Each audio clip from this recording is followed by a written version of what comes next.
পিছনে যে সিস্ট বড়, জি সেই সিস্টের ভিতরে ছিল এতগুলো। এখন আপনার কেমন লাগে? হালকা লাগে কিনা হালকা দেখেন। অনেক। হালকা লাগে। হুম। কালকে তো বসে উঠতে পারেন না, এখন বসে উঠতে পারবেন? হুম। দেখি এটা আমাদের দেখেন বসে উঠতে পারেন কিনা। ফ্লুইড বের করে দিচ্ছি, এখন দেখি হালকা লাগে কিনা। আপনারা দেখেন তো, হালকা লাগে। ব্যাস উঠেন, ব্যাস অনেকটা হালকা হয়ে গেছে। ঠিক আছে, এটা আপনি যখন বরিশাল গেছেন ওনাদেরকে দেখান নাই? জি না, তারা দেখে না এটা নাকি? না।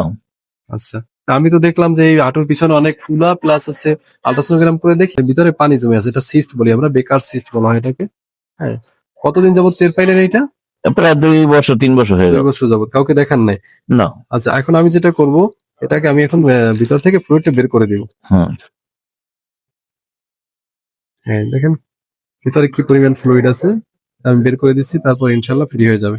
এটা হাঁটুর পিছনে বিশাল একটা সিস্ট ছিল, এটাকে আমরা বেকার সিস্ট বলি। ওনার এই জয়েন্টে অনেক ব্যথা এবং হাঁটু ভাঁজ করতে পারে না। হাঁটুর ভিতরেও পানি আছে, প্লাস পিছনে একটা বেকার সিস্ট। এটা আমরা ভিতর থেকে ফ্লুইডটা টেনে দিচ্ছি। আশা করি এখন জয়েন্ট ফ্রি হয়ে যাবে ইনশাল্লাহ। আচ্ছা, একটু ঘুরে দেখবেন আমাদের দিকে। দেখেন আপনারা যে হাঁটুর পিছনে, জি যে ডান হাঁটুর পিছনে যে ফুলোটা ছিল, জি। এখানে যে ফুলোটা ছিল, এখান থেকে আমি শুধু এই হাঁটুর পিছন থেকে এটা বের করেছি। এতগুলো। এতগুলো আমি এখন আপনাকে বলি যে কয়টা বের করেছি। 3, 6, 5।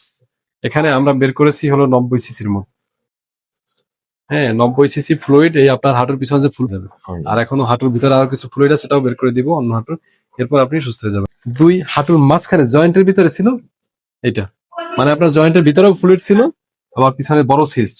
এই সবকিছু থেকে আমরা বের করে দিয়েছি, এখন অনেকটা ফ্রি হয়ে যাবে, হাঁটু অনেক ফ্রি হয়ে যাবে, চেহারাই পরিবর্তন হয়ে যাবে ইনশাআল্লাহ। ইনশাআল্লাহ। ঠিক আছে, থ্যাংক ইউ।